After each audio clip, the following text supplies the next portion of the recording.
through 5th grade, Kaylee here, and I know it's November, so why the Christmas tree on my head? It's because one of our favorite things around Ascent is just around the corner. It's Logan's Christmas shop. Perhaps you've helped before, perhaps you know nothing about it. Friends, I want to tell you, Logan's Christmas shop is all about us helping to provide an amazing Christmas for other families. And guess what? This year we want your help. That's right, Ascent kids, get ready to participate because it matters when kids get to help kids.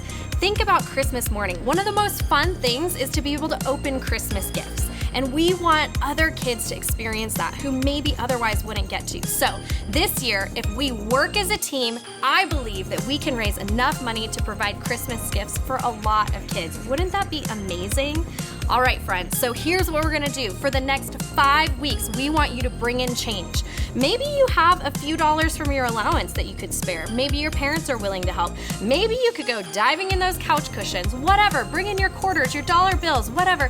Friends, come and drop it in, and together we can collect enough money to provide Christmas gifts and joy on Christmas for other kids.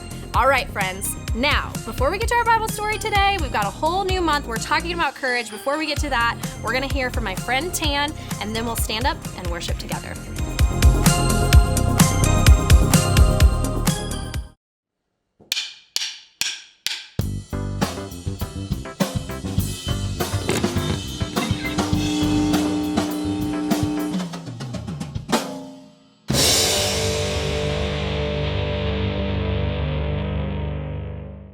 What does fear feel like to you? Maybe it's butterflies fluttering in your stomach, or it might seem like cold fingers creeping up your spine. Fear can feel like a lump in your throat that makes it hard to swallow. Or it might chase thoughts round and round inside your head, refusing to stop. Enough! When you face something hard, fear can show up in 100 different ways. It can threaten to stop you in your tracks. But you don't have to let fear be the boss of you. When fear shouts, "You can't do it!" stop. Take a deep breath. Listen for that still, quiet voice of God. God says, "Be strong and brave. Do not be afraid. Do not lose hope. I am the Lord your God. I will be with you everywhere you go." When you know that God is with you, you can keep going. You can walk straight through those fears. And when others see you choose to be brave, even when you're afraid, they can see God at work in your life.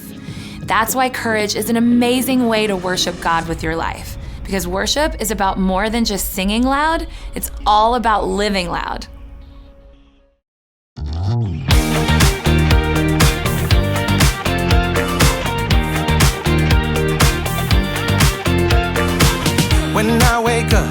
When I wake up, I know that you are with me every step of the way. You're strong enough to handle any fear that I face. Even things that scare me, 'cause they seem too big. Even all the hard things that make me wanna quit. You're bigger than it all, and you're in charge of it. And I don't feel so worried when I look to you, Jesus. Your love is unforgettable. Your strength is undeniable. With you, nothing is impossible. You are the reason, you are the reason I'm brave. You are the reason, you are the reason I'm brave. You are the reason, you are the reason I'm brave. When I look at how great you are, your kindness helps me believe that you are good, and with you I can do anything. Even things that scare me, 'cause they seem too big. Even all the hard things that make me wanna quit. You're bigger than it all, and you're in charge of it. And I don't feel so worried when I look to you, Jesus. Your love is unforgettable. Your strength is undeniable. With you, nothing is impossible. You are the reason, you are the reason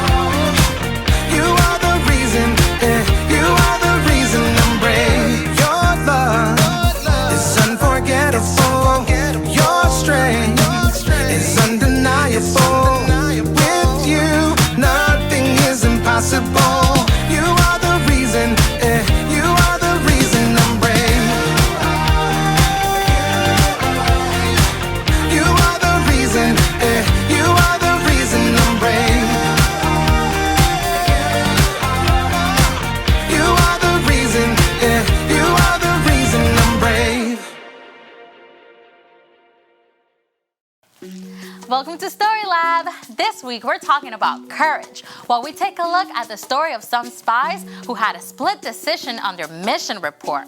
Oh, and look out for this.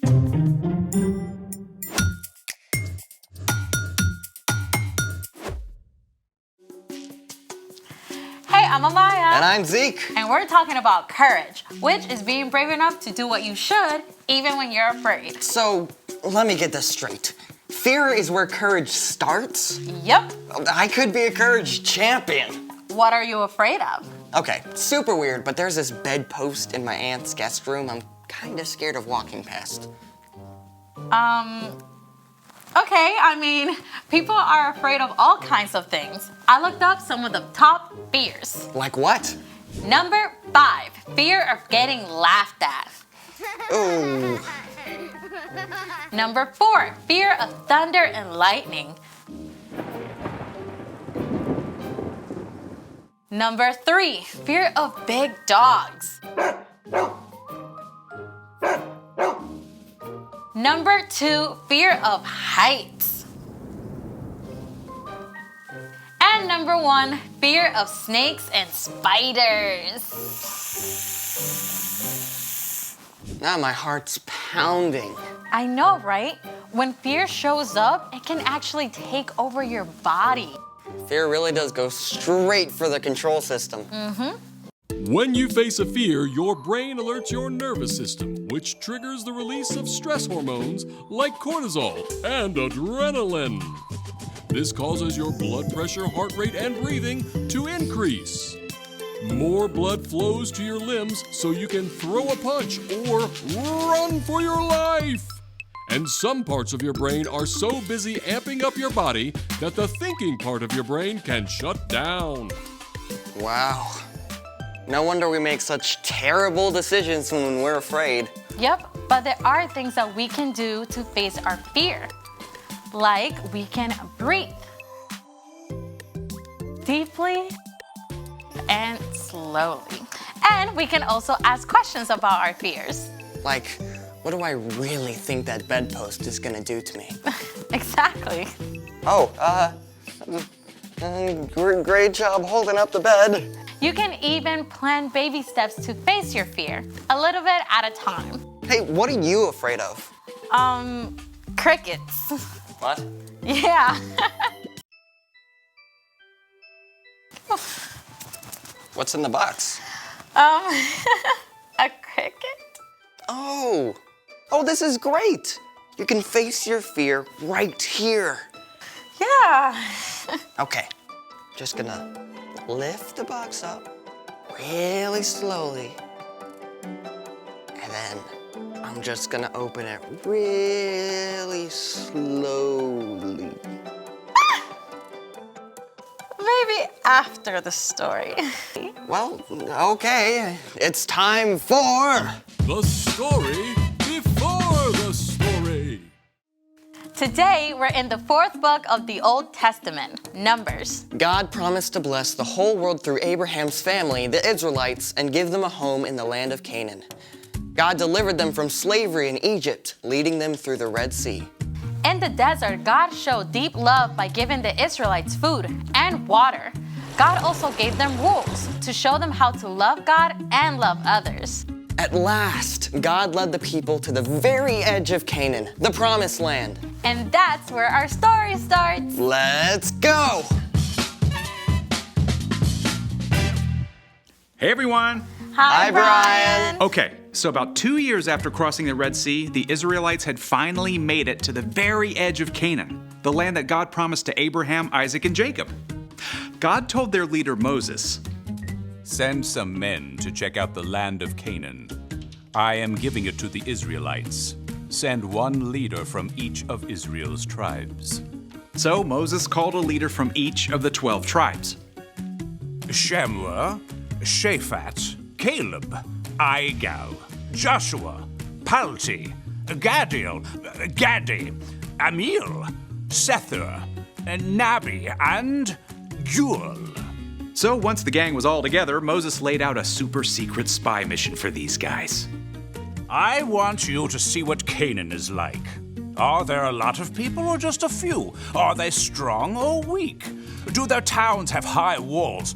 Oh, and study the land. Is the soil rich or poor? Are there trees? Bring back some of the food that grows there if you can. So just like that, these 12 men snuck into Canaan just as God had instructed.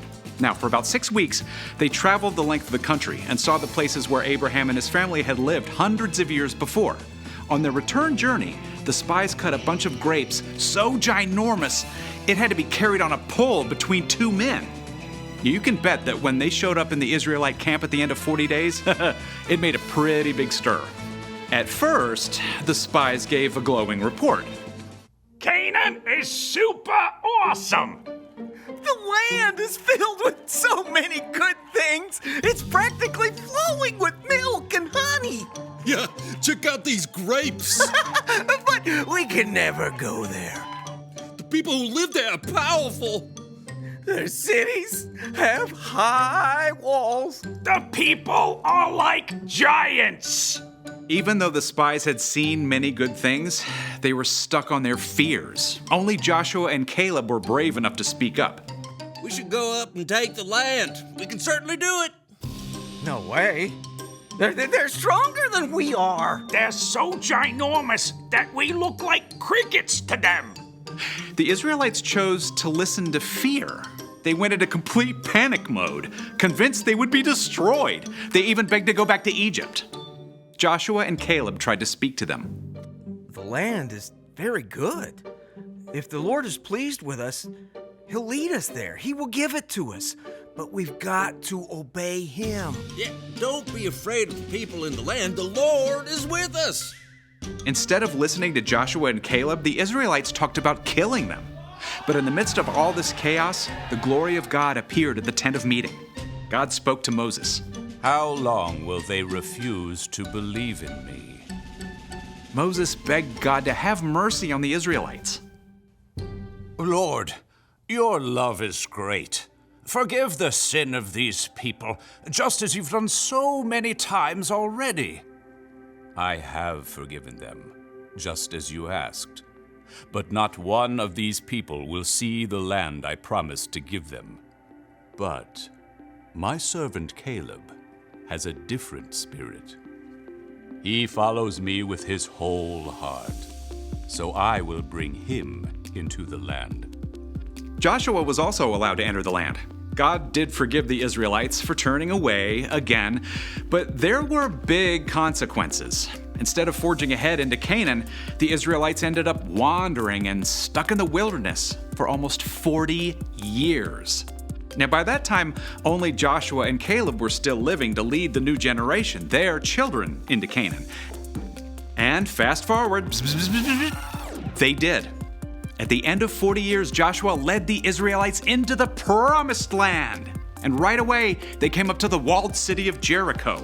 But with God's help, they faced their fears, and those impossibly strong walls came tumbling down. But that's another story for another day. Wow. I mean, so the spies' fears were real. I mean, their enemies were really strong. Yep, but Joshua and Caleb knew that God had already promised to help them. Yeah, they had to make a choice to do the right thing, even when everyone else was giving into fear. So, what's our part in the story? Well, fear is totally normal, but God can still help you be brave and do the right thing. Yeah, maybe you're in a group where a popular girl is saying mean things about another kid. Your friends might be afraid to speak up because they don't want to get laughed at, but you can be brave and you can speak up because that's not right. Or maybe the fire alarm goes off and one of your friends is really panicked. That happened in my school. Yeah, you can be the one to stop and help them calm down. Right. You never have to face fear alone. When you believe in Jesus and follow Him, God's Spirit lives in you and can give you the courage to do the right thing. Even if you are afraid. And that's something awesome to hold on to. Oh, for sure. See you next time. So here's the thing. You can do what you should even when others are afraid. Want to face that fear right now? Sure. I mean, what's one giant evil cricket gonna do to me? Baby steps. Okay. Just gonna pick it up real slowly. Okay, remember your breathing. Release the cricket. Thanks for joining us in the Story Lab. See you next time. All right, friends, thanks for joining us today. We cannot wait to see you right back here next week for another Bible story and some more worship. We'll see you soon.